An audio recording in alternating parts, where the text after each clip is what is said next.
Hello students, आज हम पढ़ने वाले हैं कक्षा 8 की भूगोल पुस्तक का पाठ 2 भूमि, मृदा, जल, प्राकृतिक वनस्पति और वन्य जीवन संसाधन। पाठ 1 में हमने संसाधनों का अर्थ पढ़ा था, यानी कि संसाधन क्या हैं। वह प्रत्येक वस्तु जो हमारे लिए किसी न किसी रूप से उपयोगी है वह संसाधन है। तो हमने प्राकृतिक संसाधन, मानव संसाधन, मानव निर्मित संसाधन की एक इंट्रोडक्शन पार्ट पढ़ा था। आज हम प्राकृतिक संसाधनों को डिटेल में पढ़ेंगे। हमारे जो अलग अलग प्राकृतिक संसाधन हैं वो इस चैप्टर में हमें अच्छे से समझाए गए हैं। सबसे पहले इस चैप्टर में हमें बताया गया है लाइफस्टाइल ऑफ 2 डिफरेंट प्लेसेस, यानी कि 2 अलग अलग स्थानों के जीवन के जो पद्धति है उसके बारे में एक छोटी सी ब्रीफ सी इंट्रोडक्शन दी गई है। तो सबसे पहले अफ्रीका के एक छोटे से गांव के बारे में बताया गया है। जैसा कि आपको पता है कि अफ्रीका जो है भूमध्य रेखा के पास होने के कारण गर्म एरिया है और उसको डेजर्ट एरिया भी है। तो यहाँ पर मांबा जो है वो पानी लाने के लिए प्रातः शीघ्र उठती है, यानी कि उसे सुबह जल्दी उठना पड़ता है क्योंकि बहुत दूर से पानी लाना पड़ता है, और फिर वो आकर अपनी माँ की, अपने भाइयों की मदद करती है। पूरा परिवार एक झोपड़ी में रहता है जो कि एक चट्टानी भूमि का एक भाग है, यानी कि यहाँ की भूमि जो है वो चट्टानी है, पानी की कमी है, और यहाँ पर जो लाइफस्टाइल है, जो जीवन है वो बहुत कठिन है क्योंकि यहाँ पर पानी की कमी और पथरीली भूमि के कारण वो सिर्फ मक्का या सेम ही उगा पाते हैं, और जो उनके साल भर खाने के लिए भी पर्याप्त नहीं होता। तो तंजानिया या जो कि अफ्रीका में है, वहाँ के जो गाँव के लोग हैं वो बहुत हार्ड लाइफस्टाइल जीते हैं, बहुत मेहनत वाला जीवन जीते हैं। और इसके ऑपोजिट जो है न्यूजीलैंड के एक घास के मैदान के एरिया के बारे में बताया गया है कि वहाँ पर पीटर जो है वो भेड़ पालन प्रदेश के मध्यवर्ती भाग में रहता है, और उसका परिवार जो है ऊन प्रक्रमण करने का एक कारखाना चलाता है, यानी कि ऊन बनाने का एक कारखाना चलाता है। वो भेड़ें पालते हैं, उनसे ऊन प्राप्त होती है, तो उसको प्रोसेस करने का वो कारखाना चलाते हैं। पीटर स्कूल से लौटकर अपने चाचा की भेड़ पालने में मदद करता है और घास के मैदान स्थित हैं। तो ये एरिया जो है वो काफ़ी उपजाऊ है, नवीन पद्धतियों का प्रयोग किया जाता है और जैविक कृषि करके ये लोग सब्जियां भी उगाते हैं। तो इस तरह से मांबा और पीटर दोनों जो हैं वो अलग अलग स्थानों पर रहते हैं और दोनों के जीवन में बहुत अंतर है। मांबा जो है वो मेहनत से भरा हुआ उनका जीवन है, परिश्रम से भरा हुआ जीवन है, क्योंकि वहाँ की जो भूमि है या जलवायु है वो थोड़ी हार्श है, ठीक है। और जबकि पीटर जो है वो घास के मैदान के एरिया में रह रहा है, वहाँ की भूमि बहुत उपजाऊ है, तो उनकी जो जिंदगी है इतनी टफ नहीं है, इतनी परिश्रम से भरी हुई नहीं है। तो यहाँ पर हम देखते हैं कि किसी भी पर्सन की जो लाइफस्टाइल है वो किन चीज़ों का उस पर असर पड़ता है। भूमि की गुणवत्ता, मृदा, जल, प्राकृतिक वनस्पति, प्राणियों और प्रौद्योगिकी के उपयोग के भिन्नता के कारण हर स्थान जो है एक दूसरे से भिन्न है, ठीक है। अब जैसे अगर हम भारत का ही एग्जाम्पल लें तो भारत में हर प्रकार की मिट्टी या हर प्रकार की जलवायु आपको देखने को मिलती है। यहाँ पर पहाड़ी इलाके भी हैं, मैदानी इलाके भी हैं, रेगिस्तान भी है, तटवर्ती इलाके भी हैं। तो हर एरिया में जो है लाइफस्टाइल अलग है और वहाँ की भूमि, मृदा, जल, प्राकृतिक वनस्पति हर चीज़ जो है वो अलग अलग प्रकार की है। तो सबसे पहले जो चीज़ आती है कि सबसे पहला प्राकृतिक संसाधन हमारा भूमि है। भूमि क्या है? भूमि यानी कि ज़मीन, जहाँ पर हम अपने मकान बनाते हैं, हम अपने उद्योग स्थापित करते हैं, जहाँ पर हम खेती करते हैं, वो सब जो है दैट इज़ भूमि, ठीक है। क्या आप जानते हैं विश्व की 90% जनसंख्या भूमि क्षेत्र के 30% भाग पर ही रहती है। शेष 70% भूमि पर या तो विरल जनसंख्या है या वह निर्जन है। अब जब हमारी पूरी अर्थ है उसका केवल 30% पार्ट जो है वो रहने योग्य वो ज़मीन है। अब इस 30% में भी क्या है कि कुछ एरिया ऐसा है जहाँ पर हम मकान बना सकते हैं और कुछ एरिया ऐसा है जहाँ पर हम नहीं रह सकते, क्योंकि कुछ एरियाज बहुत ही ज़्यादा क्या हैं, पथरीले हैं, पहाड़ी हैं या रेगिस्तान हैं, तो उन एरियाज में हम सरवाइव नहीं कर सकते। तो भूमि जो है वो किस प्रकार की है, ये एक फैक्टर है जहाँ वो जनसंख्या निर्धारित करने का। ठीक है, यानी कि अगर हमारी पूरी भूपृष्ठ का केवल 30% भाग भूमि है तो उसमें से भी हम पूरे भाग पर नहीं रह रहे हैं। कुछ एरिया ऐसे हैं जहाँ पर जनसंख्या बहुत ज़्यादा है, कुछ एरियाज ऐसे हैं जहाँ जनसंख्या बहुत ही विरल है। विरल मतलब थोड़े बहुत लोग रहते हैं, या बिल्कुल निर्जन है जहाँ पर कोई भी नहीं रहता। तो मुख्यतः भूमि और जलवायु के भिन्न लक्षणों के कारण विश्व में जनसंख्या का वितरण जो है असमान है।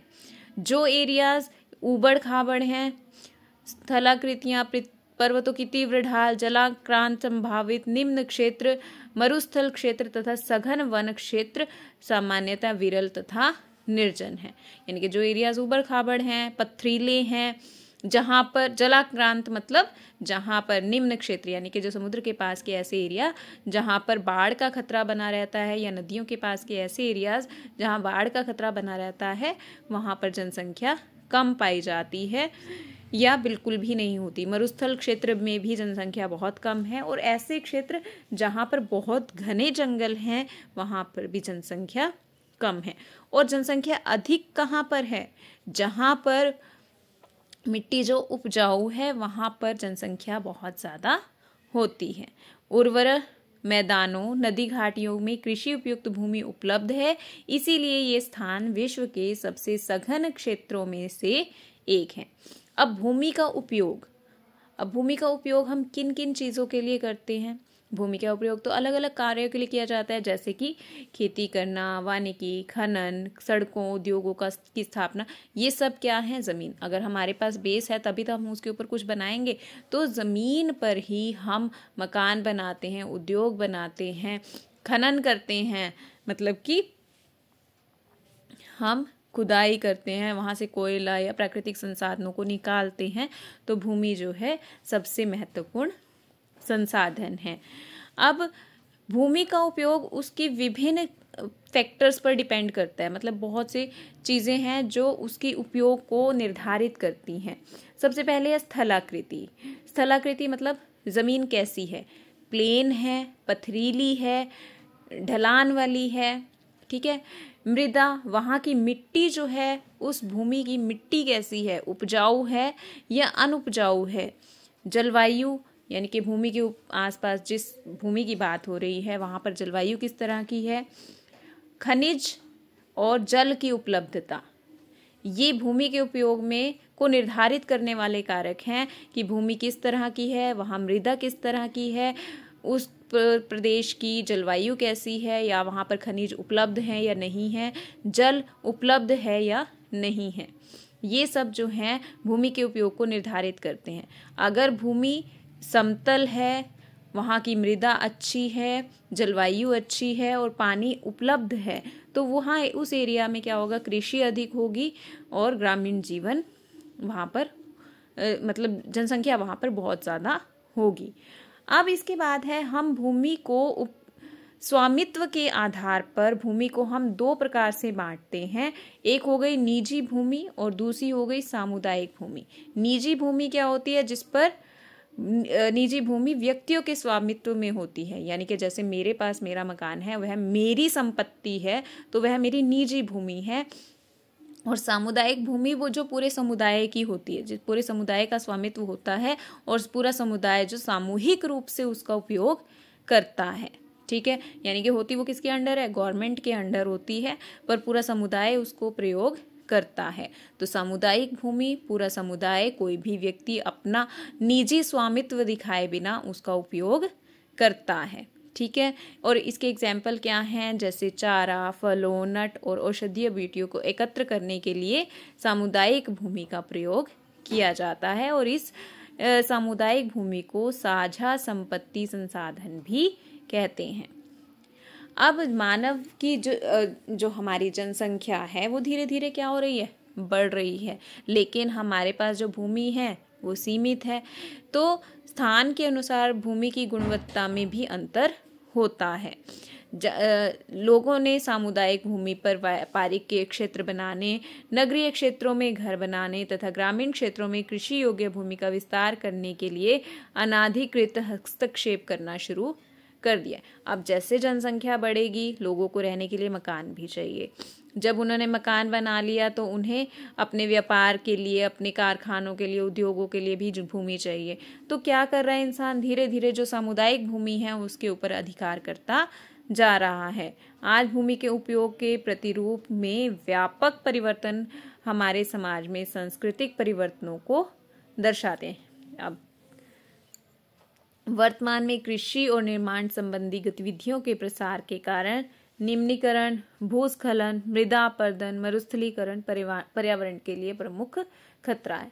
अब क्या हो रहा है, धीरे धीरे हम जो भूमि का अधिक से अधिक उपयोग कर रहे हैं उसकी वजह से क्या हो रहा है, मिट्टी का कटाव हो रहा है, मृदा अपरदन, जो उपजाऊ भूमि है वो धीरे धीरे खत्म होती जा रही है और जो जमीन जो है अनुपजाऊ होती जा रही है, यानी कि मरुस्थलीकरण बढ़ता जा रहा है। You can easily understand this concept by this picture. इन तस्वीरों को देखकर आप आसानी से समझ सकते हैं। पहली पिक्चर क्या दर्शाती है कि हमारी जो भूमि है वो पहले कैसी होती थी। वहां पर जंगल होते थे, मकान थे पर बहुत दूर दूर होते थे, झोपड़ियां थी, ठीक है, खेती की जाती थी, प्रकृति से हम पूरी तरह उसके ऊपर डिपेंडेंट थे।